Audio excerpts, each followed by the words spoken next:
Qiang Jin Jiu. Book 1, I Was an Outcast Liege. Chapter 22, Peal of Thunder. The next morning, Emperor Xian personally assumed command over the autumn hunts arena. His health did not permit him to go hunting on a horse, so he prepared some rewards and ordered the men present to head to the hunting grounds to try their luck at winning a prize. Liege could not get on his horse and had to make several attempts before he could hoist himself onto it. Emperor Xian looked at him and said, "Jianheng will lead by example. I'll be waiting to have a taste of your prey." Li Jianheng gripped the reins. He had already given instructions to his guards. Even if he could not hit a target, he would not return empty-handed. So, he set out in high spirits with a bunch of guards following closely behind him. Xiao Qi rode his horse beside him. There was a stretch of forest at the end of the vast expanse of grassland at the Nanlin hunting grounds. Morning dews hung on branches and leaves that had turned yellow. Startled by the shouts and sounds of horses' hooves, prey of all sizes that had been set loose scattered amongst the undergrowth. Clenching his bow as he sat on his horse, Li Jianheng drew the string apart with great effort and fired an arrow at a rabbit. The arrow jabbed feebly into the ground some distance away from the rabbit. Blind applause and cheers first rang out at the sides, then the guard who had gone over to take a look brought back a rabbit that had been prepared in advance. Satisfied, Li Jianheng said to Xiao Qi, "Yeah, my archery skill isn't bad, right? It was Imperial grandfather who taught me back then." Xiao Qi said sincerely, "I have never seen such a display of archery prowess even in Liege." Li Jianheng immediately laughed and said, "You have been in the Chu capital for so long, you couldn't have forgotten how to draw a bow, could you?" Xiao Qi had only brought an ordinary bow along. It was not even as good as the ones that the Jin Yi Wei used. He said, "Let me show you my skill, too." With that, Xiao Qi drew his bow and fired an arrow at the clearing before him. His shot was even weaker than Prince Chu's as it did not even stab into the ground. Blind cheers and exaltation rang out from the sides again. Xiao Qi reveled in it. Qian Tianya had already grown impatient waiting behind them. Amused when he saw this scene, he said, "See that? If you don't train well, you'll be treated like a fool." Looking at Xiao Qi's shoulders and arms, Shen Zequan was once again reminded of that piece of bone thumb ring. He could not help but smile. Prince Chu had not ridden for long when his back started to ache. It dampened his willingness to go further. This was the result of having too much to drink the night before. At the moment, he was not feeling well all over. He led the horse and wandered around aimlessly for a while, enduring it until it was almost time before he urged his men back. The guards at the back had not even finished shooting all their arrows when they escorted him back like a gust of wind. They did not even head to the forest in the east. Li Jianheng dismounted the horse and kneeled before the emperor. At the side, Pan Rugui made an inventory count of the prey for Emperor Xian. The more Li Jianheng heard, the more pleased he was. He said, "Imperial elder brother. There's even a red fox. What an excellent fur color. It'll make the perfect fur collar for your highness." Emperor Xian was pleased, too. He said, "Zhen feel even more spirited now than when Zhen was back in the Chu capital. Pan Rugui, give the reward to Prince Chu." Li Jianheng lifted the silk fabric with great delight, only to see a great bow no ordinary man could draw presented underneath it. He instantly lost interest, although he still had to say, "Thanking your majesty for the reward." Emperor Xian laughed and coughed a few times before saying, "You don't like it? This isn't meant for you to use either. This bow was left behind by the grand ancestor in the early years. It's made of black iron coupled with keel and weighs 120 kati. Even the current 4 great generals cannot draw it. Bestowing it upon you is because I want you to be diligent at all times. When you face this bow, remember the hardships of the grand ancestor in his great undertaking to establish the empire." Li Jianheng acknowledged his words and called for his men to carry the bow away. During dinner, Emperor Xian called Liege over to sit with him and leaned against him. This was a hint that could not be any more obvious. All the officials presented knew it, but they still had to play dumb because Secretariat Elder Hua Saiqian, was still on an equal footing with Prince Chu. Once everyone had their fill of wine and food, a bonfire was started. Emperor Xian had not retreated this whole day, and so all those present could not leave either. Li Jianheng had already grown tired of sitting, but then, he saw that Emperor Xian still had no intent to retreat for a rest. "What's going on?" Li Jianheng cast a questioning gaze at Xiao Qiye. Xiao Qiye pretended not to notice. By this time, the singing and dancing had already receded, and the flame of the bonfire was raging. Emperor Xian suddenly gathered his clothes and called out, "My dear Minister Hai." Hai Liangyi tidied his robe and respectfully kneeled before the emperor to answer, "This old subject is here." Emperor Xian asked, "What were you going to do today?" Hai Liangyi kowtowed and replied, "This old subject would like to recommend the Chief Supervising Secretary of the Six Ministries Office of Revenue Oversight, Shueziozhuo, to be given the authority to submit a petition before your Majesty." Hua Saiqian had already sensed something going on. He stroked his beard and said, "Renchi, why put it in such a way? To begin with, the Chief Supervising Secretary has the authority to remonstrate directly with His Majesty." "That may be so," Hai Liangyi said, "but Shueziozhuo's memorial has repeatedly failed to reach His Majesty. He might as well seek a direct audience with His Majesty." "How could there be a memorial that couldn't make its way to His Majesty?" Hua Saiqian asked. Emperor Xian said, "Zhen is curious, too. My dear Minister Hai, call him up to say his piece."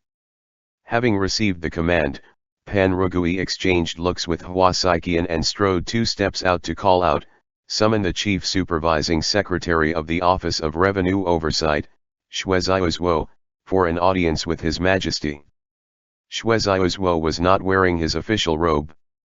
He looked travel-worn, as though he had just dismounted from his horse. He did not look at anyone when he made his way up. Instead, he kneeled first to kowtow and pay his obeisances to Emperor Xian. "What do you have to report?" Emperor Xian asked amidst the wind. Shueziozhuo said, "This subject is the Supervising Secretary of the Office of Revenue Oversight. My key task is to audit the financial affairs of the Ministry of Revenue in minute details. In the 3rd month of the 5th year of Xian, this subject audited the expenditure ledger for the 4th year of Xian and discovered a subsidy of 2 million taels was recorded. For the sake of prudence, especially in the light of the Ministry of Revenue's statement that it was a subsidy to the 13 cities of Juexi, this subject personally made a trip to Juexi. The Provincial Administration Commissioner of Juexi, Zhang Qingshan, conducted a reconciliation of the accounts with this subject and discovered that out of the subsidy allocated in the 4th year of Xian, only 1,530,000 taels had been given to Juexi in reality. The remaining 470,000 taels had vanished without a trace. Following this, in the 8th month of the same year, the Ministry of War dispersed the salaries and provisions to the troops at the frontiers. The Ministry of Revenue allocated 2,800,000 taels for this purpose. Of that amount, 1,800,000 taels were for Kedong 5 Commandery's garrison troops, and 1 million taels were for Liege Great Commandery. But by the time this subject chased the money to Loxia Pass after it was handed down, there were only 830,000 taels left. And this goes on, incident after incident. The deficit of the state treasury is such a huge sum. Where has all the money gone? Who took them? Elder Secretariat Hua's faction may be unsure, but this subject has the records to submit for His Majesty's perusal. You are spouting nonsense. Hua Saiqian denounced him in a cold tone. The Ministry of Revenue has to reconcile the accounts at the beginning of the year right in the palace itself. How is it that you just had to be the one to know when the Minister of Revenue, Grand Secretariat, and the brush-holding Director of the Imperial Palace's Directorate of Ceremonies all had no idea that there was a deficit? Liang raised his head and said in a steady voice, "This old subject knows." Starting from the second year of Xiand, the account books submitted by the Ministry of Revenue have been split into real and fake copies. When it comes to deciding what is handed over every year for review, it's not the Minister of Revenue's words that counts, but yours, Huasaiqian.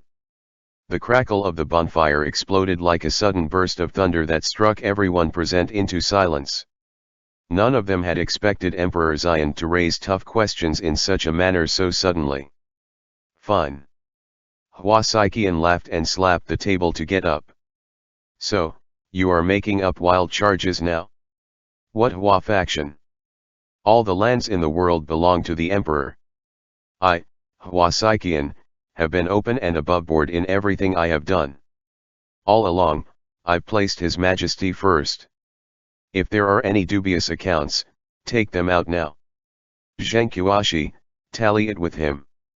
The Minister of Revenue, Zheng Qiuashi, kneeled down in a fluster and said, "Your Majesty, this subject would like to ask Chief Supervising Secretary Shui a question. Since it's the accounts for the fourth year of Xian that has a problem, why did he wait until today to bring it up? If there is truly a problem with it, then wouldn't he have held up a major issue?" Shui Zhuo quickly said, "Nowadays, the local officials who have entered the capital do not meet their superiors nor pay obeisance to your Majesty. Instead, they first send a visitation card and head over to the Hua residence and Pangonggong secondary residence to pay their respects. The Hua faction is so powerful and influential. It may well be asked who still wouldn't dare to follow the lead of Secretariat Elder Hua. Every year, I have to tell the delegated investigating censors to just voice it out if there is a problem. What do I have to fear? The account ledgers of my Hua clan have all been presented before His Majesty, it's all clear and above board." Huasaiqian stared at Shui Zhuo. "Shui Yanqing, do you still remember who gave you a recommendation when you had to enter the Chu capital to be an official during the years of Yanji? I could be partially considered your teacher, and yet you framed me like this." Shui Zhuo raised his head and met Huasaiqian's eyes for a moment. He said, "On the imperial court, there is only His Majesty and his ministers, there is no teacher and his disciple." Huasaiqian turned to Emperor Xian and asked, "Does your Majesty believe it?" Emperor Xian lowered his eyelids and said, "I believe the accounts." Huasaiqian raised his head and burst out laughing. He joined his palms together and said, "Fine. Your Majesty, it was a turbulent period in the Chu capital back then, and the former emperor chose you on his deathbed. Do you still remember who was the one who supported you, who protected and escorted you all the way? But tonight, you believed it because of a few disloyal and unfilial scums." Emperor Xian raised his hand to drink the tea. He finally looked at Huasaiqian. With his eyes brimming with loathing, he said, "Shouldn't you be clear whether that was protecting and escorting or coercing and commanding a prince?" Huasaiqian suddenly shoved aside the table and said, "Jile." The Jinyi Wei at the feast drew their blades with a swoosh. Liang said, "The audacity of you to rebel. I wouldn't dare." Huasaiqian said, "But you are already forcing the blades right at me now. Surely you don't expect me to sit and wait to be killed, do you? What do you want?" Emperor Xian said coldly, "Shiguan." The 8th Great Training Division suddenly strode a step forward to stand before the emperor. "Take down Huasaiqian." Emperor Xian commanded. "Don't you dare!" Huasaiqian bellowed. "Shiguan, your wife and child are now having tea with the Empress Dowager. If you dare to take another step forward, the lineage of the Shi clan will be severed. The Empress Dowager has treated you well over the years, but you have been repeatedly instigated by others. It is still not too late for you to turn back." Shiguan had originally been forced and left without a choice. Now, he took a slight step back, afraid. Emperor Xian said in a sinister voice, "Not too late? Shiguan, was it not too late for the former crown prince? Was it not too late for Shen Wei? Which of them weren't more loyal than you were? They retreated, but did the Empress Dowager let them off? I have already asked them to draft an imperial edict. As long as Prince Chu ascended to the throne in the future, the daughter of the Shi clan will be the Empress of the Empire. It has already become a usual practice for His Majesty to issue and rescind his orders. And you still dare to harbor such wishful thinking? Hua Saiqian flicked his sleeves. His Majesty has gone muddle-headed from his illness. Imperial concubine Wei is already half a month pregnant, so how can Prince Chu ascend to the throne? Shi Guan gripped his blade. His forehead was drenched in sweat. Layers and layers of dark clouds had already shrouded the night sky. The wind before the eve of a rainstorm ceased too. Banners of flags at the hunting grounds flapped. No one moved. Gritting his teeth, Shi Guan drew out his blade and turned to Emperor Xiand. With some difficulty, he said, "The illness of His Majesty is beyond cure. Zhen gave you a chance." Emperor Xiand looked at Shi Guan and gradually began to laugh. The more he laughed, the louder he became. And the louder he was, the more he coughed. He braced himself against the table and said frostily, "If Zhen did not have total confidence when I came to this autumn hunt, then how could Zhen hunt down and kill treacherous ministers and traitors like you? Qi Zuyan is already leading the troops over to come to Zhen's aid. She should be here within 4 hours. So, who are you killing?" "Who dares to?" Ji Lei suddenly piped up. "Commander-in-Chief Qi is far away in the Qiang Jin Commandery in Qidong. The Jinyi Wei are responsible for all incoming and outgoing correspondences. Your Majesty, it's time for you to wake up from your dreams." Emperor Xiand glared furiously at him and said, "Qi." Pan Rugui suddenly covered Emperor Xiand's mouth and forced him to sit down. He looked around the crowd and smiled. His Majesty is having a relapse of his illness. All the civil servants' legs were trembling. Hua Saiqian looked at Liege and grinned nastily as he said, "Prince Chu harbored the intent to stage a revolt at the hunting grounds. He even brought a bow and arrows along. The evidence against him is conclusive. What are you waiting for? Kill him." Except for the guards beside him, the cold gleams of blades suddenly erupted all around. Li Jianheng dropped his chopsticks in shock.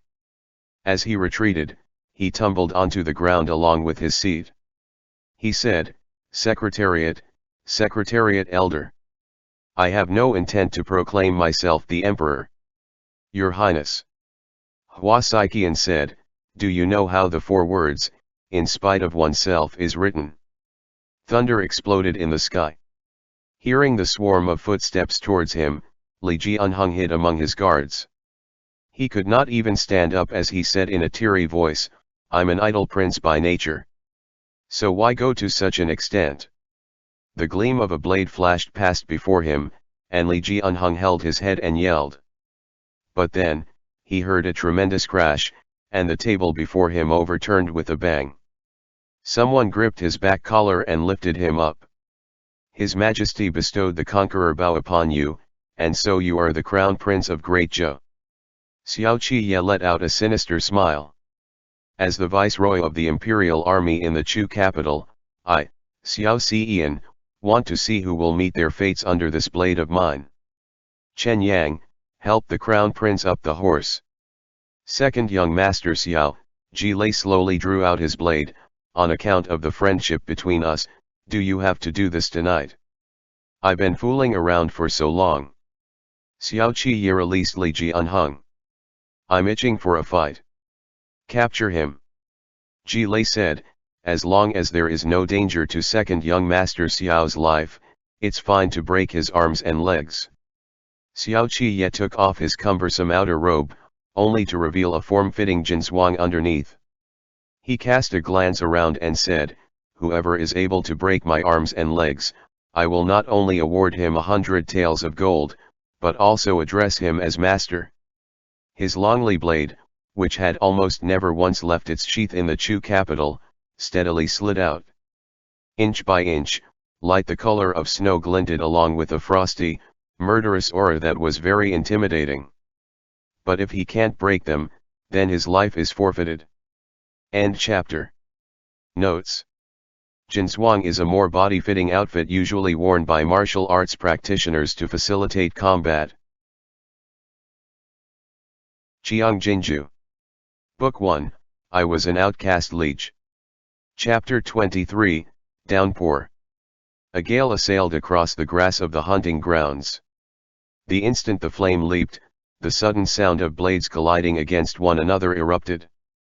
The feast was thrown into chaos. Hai Liangyi climbed up from the ground. With a burst of unexpected energy, he slammed headlong into Pan Rugui and bellowed, "Castrated traitor! Don't hurt my lord!" Liege Unhung was on the horse, trembling all over as he watched the glinting and flashing display of cold steels. Clinging onto the horse's neck, he closed his eyes and cried out, "See Ian! See Ian, save me!" All of a sudden, Xiao Qi kicked Ji Lei back into a retreat. Without even looking back, he backhandedly stabbed the Jin Yi who was attempting to launch a sneak attack behind him and snuffed the life out of the latter. Warm blood spattered over half of his body. He pulled out the Longli blade, took 2 steps forward and struck the 8th Great Training Division soldier charging at him to the ground. Chen Yang had already flipped atop the horse. He hauled Liege Unhung up, whistled at the top of his voice, and shouted to Prince Chu's guards, "Follow me to protect His Highness. We'll break through the siege towards the east." Before the horses could move, Ji Lei said in a cold voice, "Stop him." Ji Lei had yet to finish his word when he saw a blade slashing down on him. He held up his blade horizontally to block it. The next moment, both his arms sank down heavily as Xiao Qi's blow pained and numbed them. A sound escaped from Ji Lei's throat as the impact sent him staggering. Astonished, he looked before him. "Second young master Xiao. You played dumb to exploit the situation for your own ends." Ji Lei crouched abruptly with legs astride and forcibly lifted his blade. He bellowed in fury, "I've misjudged you." A gust of wind assaulted from the side, and Xiao Qi turned his head to dodge the attack. He swept the edge of his blade in a diagonal arc on his right, and a stream of glistening blood followed in its trajectory. Following right after, his blade collided with Ji Lei's once again. Lang Tao Shuijin charged in, knocked over the table, and dragged the tablecloth along with it as it galloped through the bonfire.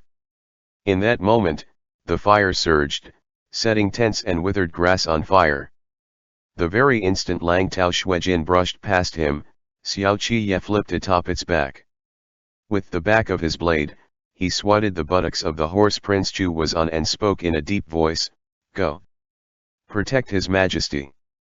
Shuizaiuo strode over to pull Hai Liangyi away. "Elder Hai? Let us go and protect His Majesty." Emperor Xian gasped for breath. His lips and face were pale. Shuizaiuo squatted down to hoist Emperor Xian over his shoulder and fled from the fire along with the other civil officials. Shi Guan wanted to give chase but Hua Saiqian pointed directly at Prince Chu and said, "His Majesty's fate is sealed, so there's no need for us to kill or not kill him." "But Prince Chu must die tonight. If he escapes, then you and I will be labeled as the traitorous party. Ji Lei, gather the Jin Yi and join forces with the 2,000 garrison troops in the city of Tuancheng to surround the hunting grounds. You must kill Prince Chu. Shi Guan, hurry back to the capital at top speed. The 8 great training divisions will take charge of protecting the Chu capital." By the time he spoke to this point, he had calmed down. "We have the imperial heir in our hands, and the Empress Dowager in command. As long as the Chu capital doesn't fall into chaos, even Qi Zuyan herself will not be able to act rashly if Prince Chu dies. As for the Xiao clan, there will be plenty of opportunities to deal with them in the future." The stench of blood on Xiao Qi was thick and heavy. His lips were tightly pursed as he killed everyone in his path the entire way. Whoever dared to block his way, his Longli blade would decapitate that person, regardless of whose camp they were in. Li Jianheng's stomach lurched. But he covered his lips and did not dare to puke. The remaining 40 men at the sides were all Xiao Qi's personal guards. The steed under his legs galloped away without a moment's pause. Behind them, the Jin Jiu followed hot on their tails. Just as their group galloped to the front of the forest, Xiao Qiye suddenly commanded, "Scatter." The remaining 40 men tore off their guard attires in unison to reveal riding outfits that were exactly the same as Liege and Heng's. Then, the procession dispersed with a loud clamor and charged into the forest from various spots. With dark clouds shrouding the moon, there was no way anyone could tell the direction in which Prince Chu had fled under the darkness, especially from a distance away. Ji reined in his horse outside the forest and turned his head aside to spit. He said, "Surround the hunting grounds. Dig deep and search. If you encounter second young Master Xiao, don't engage him in a one-on-one fight.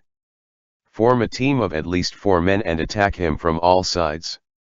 Branches kept whipping across his face, hurting Li Jianheng so much that he kept using his arm to shield his face. The surrounding guards had already dispersed, leaving only Xiao Qiye and Chen Yang beside him. "Dismount." Xiao Qiye lifted Li Jianheng and threw him to the ground to let Chen Yang take over. Li Jianheng tumbled until even his head was soiled with dirt and earth. He said in a plaintive voice, "Xian, Xian, what are you going to do?" "Your Highness, please follow me." Chen Yang pulled Li Jianheng up. "It's too conspicuous to travel on a horse through the forest. The Jin Jiu are experts at encirclement and assassination. Riding a horse here is like being a live target. We can't take this risk. I'm not leaving." Li Jianheng fearfully yanked his arm back and pleaded, "Xian, you are the only one who can protect me." Xiao Qiye said, "Knock him out and carry him away." With that, he turned the horse around without waiting for Li Jianheng to reply and galloped away deeper into the forest. ******. Lightning flashed in the sky, illuminating the sinister forest with layers upon layers of eerie shadows. The sounds of horses' hooves, of blades being drawn, and of men dashing rang out in succession. The only thing missing was the sound of people speaking. A whiff of the impending rainstorm wafted through the dark night. Xiao Qiye did not know how long he had been fleeing for. Lang Tao Shuijing gradually came to a halt. Dead silence suddenly descended all around. Raindrops came pelting down from the sky, and a drop shot down before Xiao Qiye's eyes. The darkness, amidst that soundless drip, looked as if a monstrous creature was creeping slowly out of it. Countless Jin Jiu stalked towards Xiao Qiye like a tightly woven net of oppressive darkness spreading towards him. No one gave orders. Rain pattered down, and the sharp end of a Jin Jiu's blade sliced through the water droplets. In the twinkling of an eye, it reached the side of Xiao Qiye's neck. At the same time Xiao Qiye bent his head, the longly blade left its sheath. With a clang, the back of the blade halted the retracting momentum of the Jin Jiu's blade. He pressed the longly blade back into its sheath again. There was an ear-piercing sound of scraping as the damaged sharp edge of the Jin Jiu's blade, along with its master, was kicked back. Both tumbled and fell into the rainwater. Numerous figures abruptly leaped up from all 4 sides of his horse. Xiao Qiye clapped his palm on the back of the horse. His entire body leaped out of the saddle and once again, the longly blade left its sheath. This time, the glint of the blade swept across, splitting open skin and flesh in a ring around him. Blood spattered onto his face and trickled down to his chin along with the sound of human bodies dropping. Xiao Qiye landed back onto the back of the horse but did not sit on it. Instead, he maintained a crouching posture with the edge of his blade partially sheathed. The sound of breathing. The pattering of rain. In this pitch-dark night where one was as good as blindfolded, Xiao Qiye had already used his ears and hearing to its maximum capacity. Not one of the Jin Jiu who had been wounded earlier made a sound. Those closely woven footsteps circled around him a short distance away, forming an indestructible encirclement with him in its center. He who was impatient right this moment would expose his weakness. Xiao Qiye waited in silence, and it was in this moment that Jiao Tianya, who was hiding in the darkness, truly realized what being a lone wolf meant. Xiao Qiye was so unhurried and calm that it was as if the more precarious and dangerous the situation he found himself in, the more level-headed and unpredictable he could be. And that blade of his was the fangs he bared this very night. Qiao Tianya felt a rare sense of restlessness. The source of this fretfulness came from his order not to kill Xiao Qiye. It was far harder to trap and thwart this kind of dangerous predator than to kill him. Because more often than not, there would only be a single chance for them to get close to him. If they could not take him down in that instance, then they would end up slaughtered by this man. Qiao Tianya closed his eyes. When he opened them again, ruthlessness brimmed in them. He pulled out his own sword and took a step out. The next moment, there was a flash of his figure as he burst into action and hacked down on Xiao Qiye's back with a lightning move of his hand. Xiao Qiye reversed his blade to parry the blow and turned around to kick Qiao Tianya on his abdomen. The men from the remaining three sides slashed their blades down on him in unison. He stopped the blades with one arm, but someone saw an opening on his left and sliced the sharp end of his blade towards his face. Xiao Qiye struck his elbow at the side of the blade. The blade swung sideways along with Xiao Qiye's elbow as he slammed the other man in the face with it and sent the latter flipping over to the ground. Once again, Qiao Tianya followed closely on his heels. The rain fell in torrents. There was no shouting, only the sound of blades. Rainwater had scrubbed away at Xiao Qiye's facial features until they looked all the more ferocious. In this never-ending encirclement, he maintained the acuity that was specific to him and him alone. Time and time again, he warded off the onslaught of assault led by Qiao Tianya, moving in the darkness as though he was treading on thin ice. Qiao Tianya pressed on with his offensive. They were indeed experts at drawn-out encirclement. Was a lone wolf terrifying? They just had to surround him and wear down his patience, and his calmness will turn into nothingness. He would surely reveal a weak point once they tire him out with their never-ending attacks. Pressure from the intense flurry of blades gradually made Xiao Qiye breathless. The downpour masked some of the finer details in the surroundings, like the crossbow being pulled out under the cover of darkness. The more Xiao Qiye fought, the fiercer he became. The blood under his blade flowed endlessly. But all of a sudden, Qiao Tianya waved his hand and led the group of black shadows into a withdrawal, plunging Xiao Qiye once again into a silence without human voices to rattle his soaring fighting spirit. The rainwater glided across the back of his hands. Xiao Qiye could no longer hear the footsteps. Heavy rain drenched him thoroughly. Under him, Lang Tao Shuijin anxiously treaded its hooves. Twang! The sound from the crossbow trigger was very soft, yet Xiao Qiye seemed as though he had heard a deafening sound. He suddenly slapped his horse. Lang Tao Shuijin leaped away, but he rolled off the horse instead. In a flash, there was a succession of thud, thud, thud as a row of short arrows stabbed into the muddied water behind him. Xiao Qiye wiped away the rain on his face, only to hear the sounds of twang from all directions. He leaped up at once and darted away. The irritating footsteps followed him relentlessly. An arrow suddenly grazed Xiao Qiye's arm. At the same time a gash of blood materialized, he felt a twinge of numbing itch. Anesthetic. They were really treating him like a violent beast to subdue and capture. There was a dip in the terrain ahead. Xiao Qiye sprang up with all his might and leaped across the ditch. He had only just landed on his feet when a sudden gust of chilly wind came assaulting him from the side. Xiao Qiye seized the momentum to roll forward as a blade hacked down on the spot he was just at. Before the killer could extract his blade, there was a tightness in his throat as Xiao Qiye shoved him down into the muddied water and broke his neck. A jumble of arrows stabbed into the tree trunk beside him. Before Xiao Qiye could get up, he was suddenly kicked in the back. Caught by surprise by the man behind him, he tumbled into the undergrowth. But in this brief period of oversight, he braced himself against the ground to steady himself. When Xiao Qiye got a clear look at the man before him, he licked away the traces of blood between his teeth and called out to him as though they were lovers, Oh, Lanzo. Shen Zequan was also bracing himself on the ground with a hand.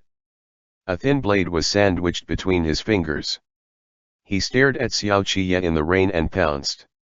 Xiao Qiye's palm was next to the hilt of his blade. But unexpectedly, Shen Zequan was already right before him. The latter slapped back Longli blade with one hand and grabbed the front of Xiao Qiye's clothes with the other hand to fling him over to the ground. Mud splashed all over. Xiao Qiye hooked his arm around the back of Shen Zequan's neck and turned the freed Longli blade over and sent it slashing towards Shen Zequan. Shen Zequan immediately pressed his body down and came face to face with an upside-down Xiao Qiye. The instant their eyes met, he struck the side of Longli blade aside with a lighting move of his hand. Blood droplets on the edge of the blade hit his face and slid along his chin to mingle with the rain before dripping onto the center of Xiao Qiye's eyebrows. The Jin Yue behind closed in on them. Shen Zequan wanted to lift his body, but Xiao Qiye slid his palm up to press him down until they could almost hear each other's breathing. Panting slightly, Xiao Qiye said, "You want to court death with me that much?" But Shen Zequan bowed his head and said, "Even a wolf will not be able to run anymore once it got struck by an arrow. Your movements have slowed down by so much. You can't go on anymore, can you?" Xiao Qiye's fingers teasingly caressed Shen Zequan's nape. His thumb slipped to the jut in Shen Zequan's throat and pressed against it forcefully. "I can still break a neck like this." The thick growth of grass rustled as a human figure bore his way out of it. Without even looking, Shen Zequan raised his hand to toss out his blade. The other party instantly collapsed to the ground. The killing intent in Shen Zequan's eyes did not recede, but he pushed away Xiao Qiye's roaming hand and dragged him along with him as he slid down the slope. Qiao Tianya was a little late. By the time he arrived, there were only 2 corpses. He briefly turned them over for a look and plucked the blade from the throat of the dead man.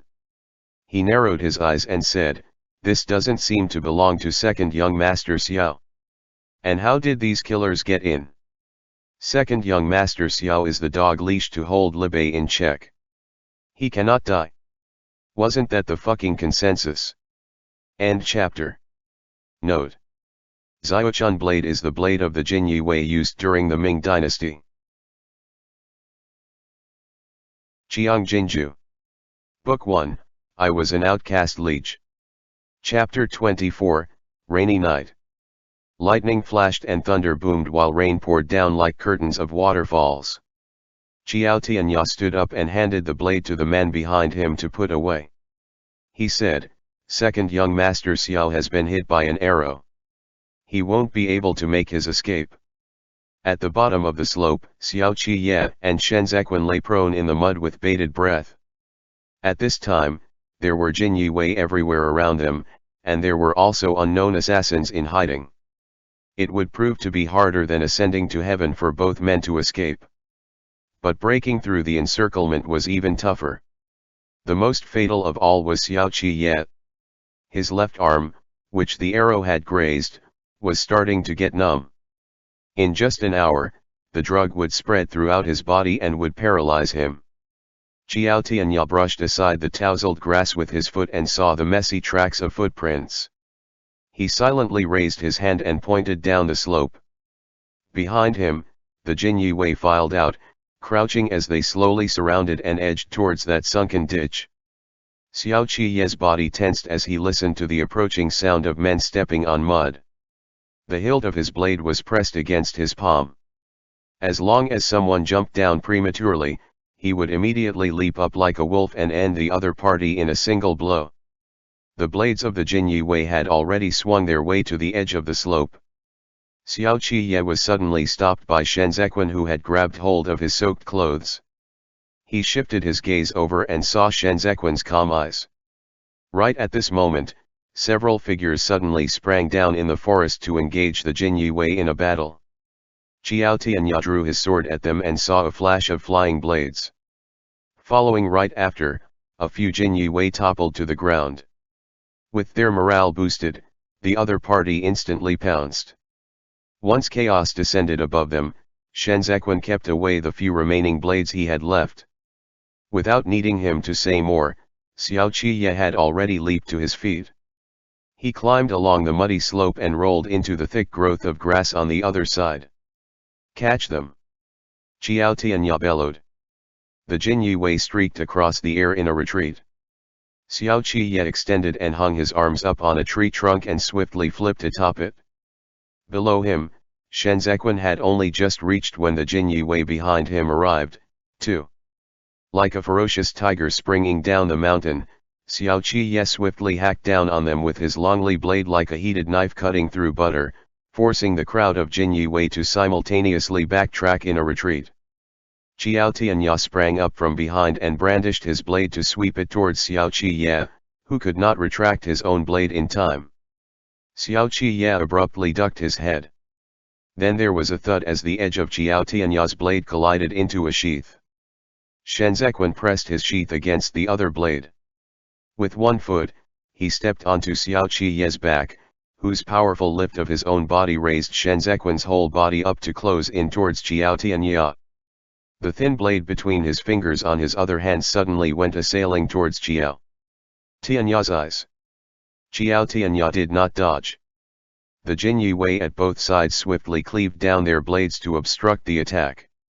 Having already gotten up, Xiao Qiye lifted his leg to kick Qiao Tianya right in the chest. Both parties retreated in unison. Qiao Tianya flung off the droplets of blood on his blade. The locks of hair before his forehead had already been sliced off by Shen Zequan earlier. Xiao Qiye and Shen Zequan took 2 steps back. Without even saying a word, they turned and ran. Qiao Tianya stared at their backs and said, "Give chase." Xiao Qiye reached out an arm to pull over Shen Zequan and said, "East." Shen Zequan brushed aside the stray branches and said, "There's one man in every 5 steps and a squad in every 10. Not to forget there's still the Tuancheng garrison troops in the east." Xiao Qiye slowly retracted his arm. He said resolutely and decisively, "The east is the way out. The gate of death is right before us." Shen Zequan backhandedly tossed out his blade, and the soldier hiding in an ambush in the tree promptly fell headfirst to the ground. When Shen Zequan passed by him, he conveniently extracted the other party's sword. Xiao Qiye backhandedly grasped the hilt of his blade. The next moment, he sliced through the pitch-black night to hold up 2 blades in the rain. He had already lost all sensations in his left arm. Even the fingers on his right hand were now slightly stiff. It would be a tough battle tonight. Shen Zequan brandished his blade to slay the man, then kicked over the body. As Xiao Qiye strode forward, he staggered. He suddenly pressed his chest against Shen Zequan's back and brought him tumbling into the billowing waves of grass and rolling into the stream. The rain was still falling, and penetratingly cold water scoured their bodies. Xiao Qiye's heavy breathing weighed down beside Shen Zequan's neck, forming a bizarre duality of scalding heat and icy cold. "Killing me won't do you any good." Propping himself on his longly blade, Xiao Qiye raised his body a little. "So I'm counting on you for the rest of the journey." Shen Zequan wiped his face with the stream water and said, "There's no point in saving you either. You are here to look for Prince Chu." When Xiao Qiye heard him, he pinned him down again. "What's to be done? The Jin Yue can't ferret him out either. Only I know where he is. You have already missed your opportunity. No doubt the Empress Dowager will fail tonight. Dote on me. I'm your way out." Shen Zequan looked back, and the tips of both men's noses came face to face with each other. He said coolly, "I'll hack you to death. We can all just die together. You expended so much effort to get out of imprisonment." Xiao Qiye said, "Just to die with me in the name of love.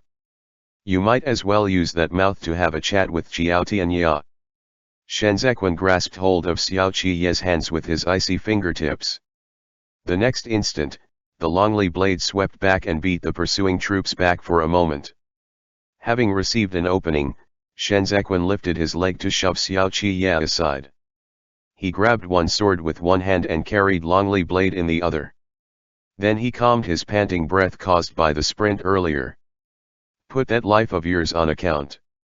Shenzequan looked as Qiao Tianya dashed closer to them and tightened his grip on the blade. After tonight, I'm your master. Snow-white light glinted in the ink-like night. Without giving Qiao Tianya the chance to speak, Shenzequan slashed down on him head-on. Sprays of water splashed along with his footsteps. Every single one of Shenzequan's blow was deadly. As blades collided, the edge of his sword was damaged. Qiao Tianya flung it aside with his own blade and sent it flying. The two men instantly separated. Shenzequan's empty left hand soaked in the stream water, which washed away the blood that had trickled down. A beauty should sit high behind a curtain in a pavilion. Qiao Tianya looked as though he had caught a whiff of some scent. Carrying a blade will hurt the hands. What if you break them? Shenzequan weighed the longly blade with his right hand. Isn't breaking my hands and legs just the thing to make me compliant? There is a kind of people in this world who cannot be provoked. Qiao Tianya said. Men like you who can even be ruthless to your own self.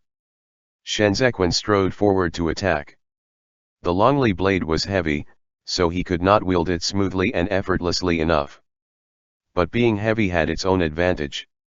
Just like how Qiao Tianya was now too occupied to counteract his blows as he relied on the forcefulness of the Ji clan blade technique to hack away at the former. As Qiao Tianya retreated, the pressure almost made him fold over backwards. However, the moment he drew near to the stream, he had an ill sense of foreboding. Sure enough, he saw Shenzequan's injured left hand suddenly splashed up from the water. The dirty mud spattered into Qiao Tianya's eyes, causing him to momentarily expose a weak point. Then, his chest received yet another heavy blow as Shenzequan kicked him down and sent him crashing into the stream. When reinforcements arrived, Shenzequan retreated a few steps. He would definitely not persist in engaging in combat, so he started dragging Xiao Qiye in an attempt to leave. How could he have expected Xiao Qiye to be so tall with such long legs that he could barely hoist him away? ******. The search intensified, and time passed particularly slowly. Everyone they found in the entire forest was all decoys. What's more, they were well-trained men who would give their lives for the cause. Once they fell into the Jinyi Wei's hands, they would take their own lives by biting off their tongues to deny Ji Lei of the chance to interrogate them. Exactly where was Prince Chu? Only Xiao Qiye knew. Little bastard. Somewhat frustrated, Ji Lei rose to his feet to survey the place. Get Tuancheng garrison troop to search along the hunting grounds. *****. Shenzequan climbed out of the water and dragged Xiao Qiye out. But this slope was too steep. He bit down on Xiao Qiye's back collar and hauled up, finally managing to drag him up. The wound on Shenzequan's left hand bled incessantly. He tore his clothes, rinsed it in the water, and wrapped it around the wound. Xiao Qiye leaned against the moss-covered rock and said, "There's a handkerchief in my bosom." Shenzequan reached into his robes by his chest and fished out a handkerchief that was filled with a pile of mud. He squeezed out all the muddy water onto Xiao Qiye's chest. Xiao Qiye asked, "When will the effects of this drug pass?" "About 2 hours. It should be soon. Crouching in a tree is better than taking cover in the water." Xiao Qiye looked at him and saw that he was soaked to the skin. His back collar was slightly open, and there were still specks of mud on his neck. The contrast between them was very. The Jinyi Wei have offices for domesticating beasts. Animals can smell the scent of blood. As Shenzequan spoke, he lowered his head and took a light sniff of the fingertip that had bled earlier. Very alluring. Xiao Qiye watched him. What sorcery was this? This man was still wielding a blade to kill earlier and he wasn't acting like a woman, so why had he thought of such a term? He must have really been possessed by Liege unhung. Harp, harp, harp. The latter had kept harping on and on about this every day that even he himself had come to think and see it this way, just like those old men in the Chu capital with their special fetishes. Your swordsmanship is pretty good. Xiao Qiye's gaze looked as though they could peel off Shen Zequin's back collar. You must have trained hard in the temple. And yet one can't tell from your body's physical appearance alone. Did you use medicine on yourself? Shen Zequin looked askance at him. Following his gaze, he raised his hand to touch the back of his neck. He asked in response, how many times a day do you have to look at it? Are you that obsessed with it? Xiao Qiye licked the residual taste of blood with the tip of his tongue and said, the way you put it is so ambiguously. You make it sound like I'm a lecherous ghost. Shen Zequin reached over and covered Xiao Qiye's face with the dirty handkerchief and said, I thought you only fool around with women and courtesans. I never expect you to have a taste for both men and women. Xiao Qiye said, what's this flirting? This second young master just wants you to wipe the mud off your neck. Do you want me to wipe it? With the handkerchief serving as a partition, Shen Zequin's fingertip stopped between Xiao Qiye's eyebrows. Or do you want to wipe it for me? Icy cold rainwater trickled down along his fingers and dripped between Xiao Qiye's eyebrows. As if they had fully absorbed that alluring temptation, the droplets that dripped all blossomed into ripples of water that flowed tide after tide into his collar, stirring up in him a wet, ticklish restlessness. Xiao Qiye wanted very much to drink some water. At the same time, he wanted Shen Zequin to stay a little farther away from him. After a moment of silence, he smiled and said, you sure are something. You think too much. Shen Zequin tightened his collar around him, held his blade and spoke no further.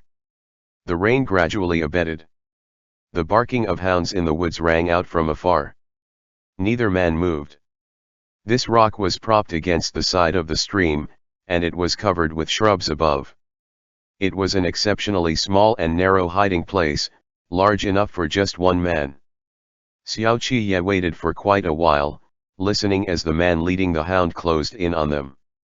Shen Zequin wedged the longly blade in midair and crouched over to climb his way in from below. Xiao Qiye felt a weight on his body as that man edged along his legs to his chest. Both men were pressed closely body to body, into this narrow space. Xiao Qiye could feel the heat of their thighs rubbing against each other when the other man straddled him.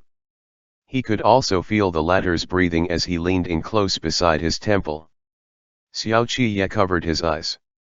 In the darkness, he could freely visualize Shen Zequin's posture. He could not shake off the image of that white as lotus root neck either. I beg of you. Xiao Qiye sighed. Sit on my stomach. Don't sit farther down. Shen Zequin did not move, because the rustling sound above came closer. Xiao Qiye adjusted his breathing. But if he raised his head up in this posture, he could touch Shen Zequin's chin. Move down a little, and the tip of his nose could nuzzle along the contour of that neck. Shen Zequin was originally listening attentively to the movements when he suddenly lifted Xiao Qiye's handkerchief to look at him without saying a word. Xiao Qiye was also looking at Shen Zequin. He did not know if the scent of blood tonight had gone to his head, or whatever it was that was going on. In any case, that gradually hardening part of his was pressing up against the man above him. It made both men uncomfortable. Fabrics that had been soaked through by rainwater clung so closely to their skins that it was akin to physical contact between bare skins. It was as if he shifted just a little more, he would be intentionally creating friction to ignite a fire. The hound above was still sniffing around. End chapter.